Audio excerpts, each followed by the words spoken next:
usut tuntas. Buka apa adanya. Jangan ada yang ditutup-tutupi. Presiden Jokowi tak ingin citra Polri babak belur, ingin kasus Brigadir J dibuka secara jelas dan apa adanya.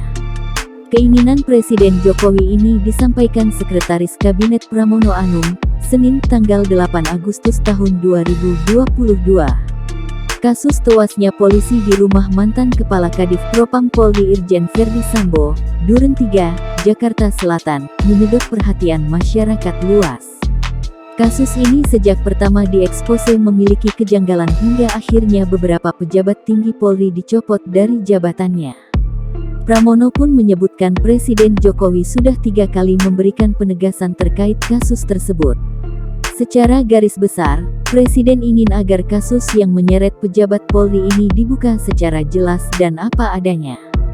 Jangan ada yang ditutupi. Pramono Anung mengatakan, Presiden hari ini memanggil Kapolri Jenderal Listio Sigit Prabowo ke istana. Selain Kapolri, Presiden juga memanggil Panglima TNI Jenderal Andika Perkasa, Menko Perekonomian dan Menteri ESDM. Kasus tewasnya Brigadir J semakin terang. Satu persatu nama-nama baru muncul dalam pusaran kasus tewasnya Brigadir J. Hingga Minggu tanggal 7 Agustus tahun 2022 kemarin, Polri baru mengumumkan 2 tersangka dalam kasus ini, yakni Brigadir Ricky Rizal atau RR dan Baradae atau Richard Eliezer. Hari ini Senin tanggal 8 Agustus tahun 2022, Menko Polhukam Mahfud MD menyebut tersangka di kasus kematian Brigadir J bertambah jadi 3 orang.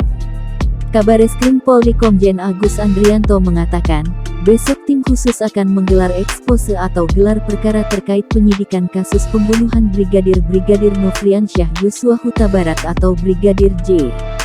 Adapun Brigadir J tewas akibat luka tembak di rumah dinas mantan Kepala Divisi Profesi dan Pengamanan Kadif Propam Irjen Verdi Sambo di Jakarta, tanggal 8 Juli tahun 2022.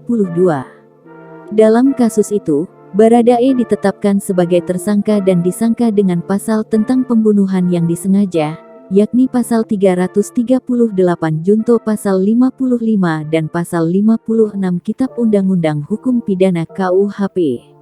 Sedangkan, Brigadir RR dijerat pasal terkait pembunuhan berencana yakni pasal 340 junto pasal 338 junto pasal 55 dan 56 KUHP. Selain itu, Irjen Verdi Sambo juga telah dicopot dari jabatannya sebagai Kadif Propam Polri pada Kamis tanggal 4 Agustus tahun 2022. Dia dimutasi sebagai perwira tinggi Pati Pelayanan Markas Yanma Polri.